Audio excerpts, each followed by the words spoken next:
L'histoire commence alors que l'abîme menace de détruire la ville natale de Noël. L'abîme est une force qui se forme lorsque trop de mana remplit l'air, liant ainsi le monde des humains avec le royaume des démons appelé le vide. Lorsque l'abîme s'approfondit, des créatures plus puissantes émergent. Et ce soir, l'abîme a atteint une profondeur de 12, suffisante pour invoquer une créature mortelle connue sous le nom de Seigneur. Le grand-père de Noël, Brandon, autrefois le plus fort des chercheurs et connu sous le nom légendaire de Overdeath, se prépare au combat. Alors que la menace se profile, il serre son arme et murmure à lui-même qu'il n'aurait jamais pensé la brandir de nouveau. Brandon ordonne à Noël de rester dans l'abri, affirmant que de l'aide arrivera bientôt. Cependant, Noël connaît trop bien son grand-père. Aucune aide ne viendra. Brandon se prépare à affronter seul le Seigneur et Noël réalise que son grand-père a l'intention de le vaincre par lui-même. Avec une confiance légendaire, Brandon rappelle à Noël de ne pas douter de lui, en lui demandant s'il a oublié qui il estimate Overdeath, un nom craint de tous. Il promet de protéger Noël au péril de sa vie, et Noël l'appelle alors qu'il s'en va.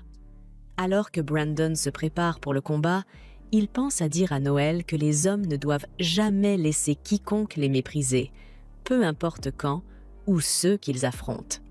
Noël se cache dans l'abri, terrifié, alors que son esprit est envahi par des pensées sur son grand-père. Il reste caché, sentant une terreur grandissante en lui à mesure que les moments s'étirent. Finalement, Noël sort de l'abri et trouve Brandon grièvement blessé. Brandon réfléchit à son destin, reconnaissant que même Overdeath a ses limites. Il dit à Noël que c'est le chemin des chercheurs. Choisir une vie de combat signifie vivre avec la mort toujours à proximité. Malgré son état, Brandon demande à Noël s'il veut toujours devenir un chercheur, même en connaissant les dangers qui en découlent. Noël, retenant ses émotions, répond avec détermination. Il dit à son grand-père qu'il suivra le même chemin et deviendra un chercheur. Brandon, bien que fier, dit à Noël qu'être un chercheur ne suffit pas. Il doit devenir le plus fort et il demande à Noël de lui promettre qu'il le surpassera même. Noël jure alors qu'il deviendra le chercheur le plus fort. Brandon rit doucement avec fierté et dit à Noël qu'il l'aime. À cet instant, Brandon s'éteint et Noël hurle de douleur. Cela fait maintenant 2 ans. Et nous voyons que Noël a tenu sa promesse de devenir un chercheur. Il veut lui soutirer des informations. Nana leur dit de se calmer car ils sont en train de ruiner son commerce. Alors ils rangent tous deux leurs armes. Jai s'assoit et Nana lui sert du vin à boire, mais il pense qu'elle veut encore le saouler. Elle lui dit que c'est juste une boisson amicale. Jai s'assoit et boit, et Licht lui en verse encore, qu'il continue de boire. Cela se transforme finalement en un concours pour voir qui peut boire le plus, et ils boivent tous deux jusqu'à s'évanouir. Nana nourrit encore Jail, mais l'amusement prend fin lorsque le sol commence à trembler. Les gens se précipitent pour leur dire que le trou noir est apparu en ville.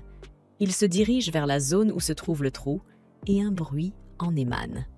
Le soldat blessé arrive, disant que c'est le même son qu'ils ont entendu avant l'apparition du démon de l'abîme. Il est pris de peur, disant que le démon va anéantir la ville et tuer les habitants. Les gens commencent à paniquer, mais Jail leur dit de se calmer, ordonnant aux soldats d'évacuer les civils, tandis que ceux avec des boucliers doivent entourer le trou et ceux avec des arcs doivent se préparer à attaquer. Licht écoute le son et dit immédiatement à Jail d'ordonner à tout le monde de reculer loin du trou. Jail attrape sa cape, disant que Licht savait ce qu'était le démon de l'abîme, mais Licht est choqué par la nature du démon, car il était censé avoir été détruit pendant la guerre. Pil dit à Jail que le démon est en train de sortir, et tout le monde est sous le choc lorsque le démon émerge du trou. Licht n'en revient pas qu'il existe encore, malgré sa destruction depuis le ciel pendant la guerre. Le démon se révèle être un hélicoptère de combat, pointant son arme et tirant sur eux. Jai crée rapidement un mur de fer pour bloquer les attaques. L'hélicoptère s'envole, puis revient pour tirer un missile, que Jail bloque également, mais cela souffle la moitié du mur. Licht ordonne immédiatement aux soldats d'évacuer les civils et de rester à l'écart de l'hélicoptère pendant qu'il essaie de le détruire. Jai le confronte pour des explications. Mais Licht dit qu'ils doivent prioriser le sauvetage des gens, révélant les étoiles sur son col, ceux qui choquent Jail et les autres en apprenant que Licht est colonel. Jail est stupéfait à l'idée que Licht pourrait être en réalité l'as légendaire. Licht tente de neutraliser l'hélicoptère, esquivant ses balles et essayant d'attirer son attention. Les gens commencent à évacuer, courant pour sauver leur vie.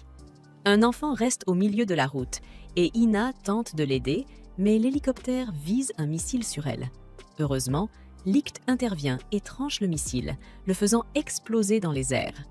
Il poursuit l'hélicoptère et tout le monde place sa confiance en lui, priant pour qu'il y parvienne. Mais ensuite, de nombreuses mains noires émergent du sol, que l'armée appelle Althing, et elle le repousse sur un bâtiment. Althing s'attaque à l'hélicoptère, mais il est trop haut pour qu'il puisse l'atteindre. Licht essaie de le poursuivre, mais Althing l'en empêche. Licht continue d'essayer, et Hina demande pourquoi. Il veut lui soutirer des informations. Nana leur dit de se calmer car ils sont en train de ruiner son commerce. Alors ils rangent tous deux leurs armes. Jai s'assoit et Nana lui sert du vin à boire, mais il pense qu'elle veut encore le saouler. Elle lui dit que c'est juste une boisson amicale. Jai s'assoit et boit, et Licht lui en verse encore, qu'il continue de boire. Cela se transforme finalement en un concours pour voir qui peut boire le plus, et ils boivent tous deux jusqu'à s'évanouir. Nana nourrit encore Jail, mais l'amusement prend fin lorsque le sol commence à trembler. Les gens se précipitent pour leur dire que le trou noir est apparu en ville. Ils se dirigent vers la zone où se trouve le trou, et un bruit en émane. Le soldat blessé arrive, disant que c'est le même son qu'ils ont entendu avant l'apparition du démon de l'abîme. Il est pris de peur, disant que le démon va anéantir la ville et tuer les habitants. Les gens commencent à paniquer, mais Jail leur dit de se calmer, ordonnant aux soldats d'évacuer les civils, tandis que ceux avec des boucliers doivent entourer le trou et ceux avec des arcs doivent se préparer à attaquer. Licht écoute le son et dit immédiatement à Jail d'ordonner à tout le monde de reculer loin du trou. Jail attrape sa cape, disant que Licht savait ce qu'était le démon de l'abîme, mais Licht est choqué par la nature du démon, car il était censé avoir été détruit pendant la guerre. Use coéquipier, impressionnée, plaisante et le taquine sur sa confiance excessive avec son timing risqué. Les pensées de Noël se tournent alors vers un souvenir de son grand-père. Enfant, il avait été contrarié d'être un parleur et souhaitait être un guerrier comme son grand-père. Son grand-père l'a rassuré, promettant que son talent brillerait et qu'il aiderait Noël à devenir le chercheur le plus fort. De retour au présent, Noël réaffirme silencieusement son objectif de surpasser son grand-père, même en tant que parleur, le rôle que la plupart des gens considèrent comme le plus faible. Noël explique ensuite comment ITRE, la capitale de l'Empire Velnan, prospère grâce à la magie et à la technologie dérivée de recherches sur les bêtes. La ville dépend des chercheurs pour la protéger de l'abîme et ils sont admirés comme des héros. Plus tard, pendant que l'équipe profite d'un repas, Noël réfléchit à la façon dont, à 15 ans, il a commencé à chercher des compagnons à ITRE. Sachant qu'en tant que parleur, il ne pouvait pas se battre seul.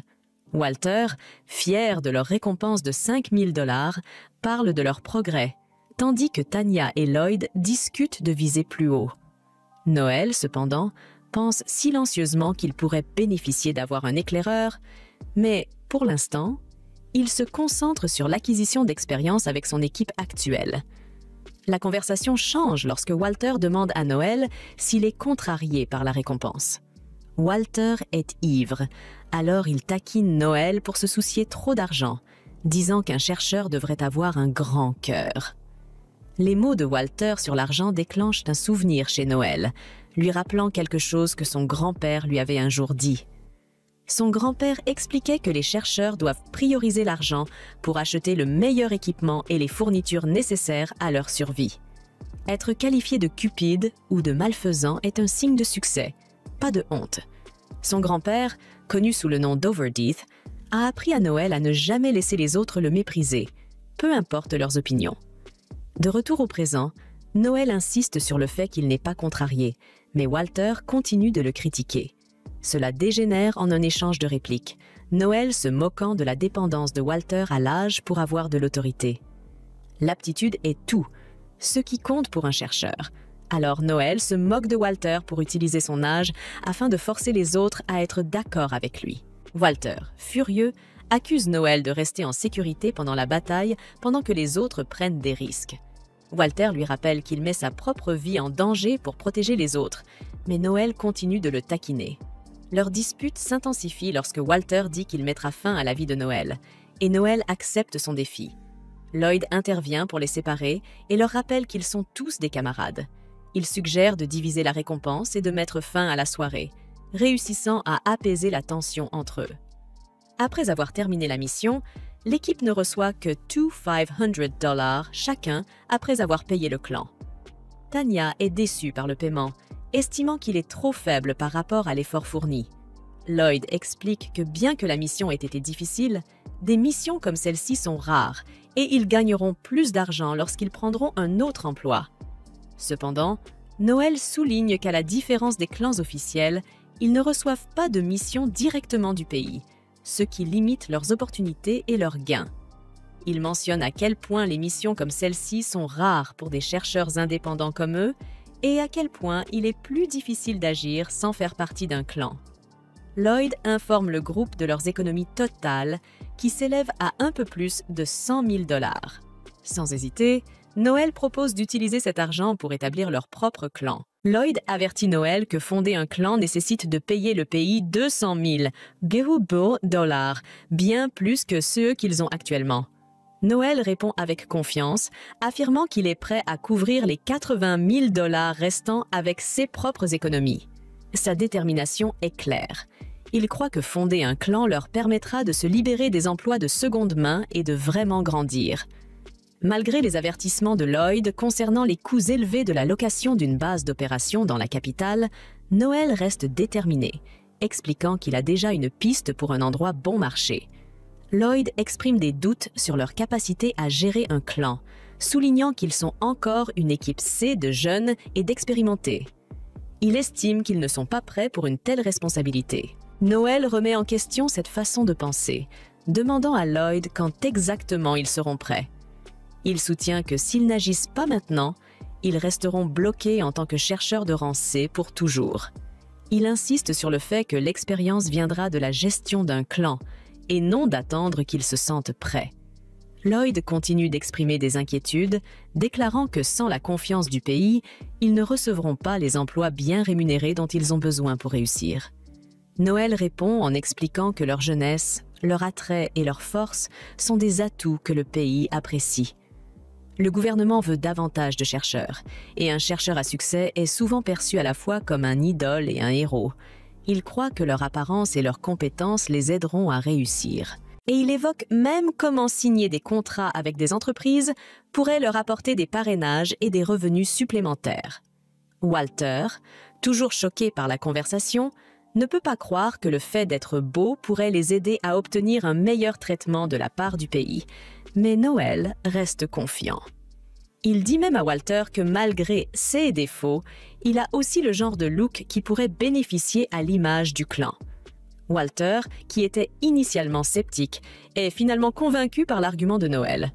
Fatigué de faire des emplois de seconde main, il adhère à l'idée de former un clan, ajoutant que le statut, la renommée et l'argent sont tous attrayants. Il fait même une blague vulgaire sur l'utilisation de son nouveau statut pour attirer les femmes, ce qui pousse Tanya à le réprimander. Avec Walter de leur côté, Noël se tourne vers Lloyd, lui demandant son avis en tant que leader. La détermination de Noël choque tout le monde lorsqu'il révèle que s'ils ne sont pas d'accord pour former un clan, il est prêt à quitter le groupe et à prendre sa part de leurs économies. Il leur rappelle qu'il a un rêve de devenir le plus grand chercheur, surpassant même son grand-père, le légendaire Overdeath. Lloyd est surpris par la conviction de Noël, mais il comprend que c'est quelque chose sur lequel Noël n'est pas prêt à faire des compromis. Après y avoir réfléchi, Lloyd accepte. Sa raison est qu'ils devront prendre cette décision tôt ou tard. Tanya, toujours incrédule, remet en question le choix de Lloyd, mais il la rassure en disant que c'était toujours le chemin qu'il devait emprunter. Lloyd recommande qu'ils continuent à discuter des détails plus tard, après s'être reposés et remis de la longue journée et de tout l'alcool. Le groupe convient de se retrouver dans 2 jours pour finaliser leur plan. Alors que tout le monde part, Tanya arrête Noël, mais elle finit par lui dire simplement au revoir. Le lendemain, Walter dit à Noël, dans un état de panique, que Lloyd et Tanya les ont trahis, les laissant déstabilisés et incertains quant à la suite à donner.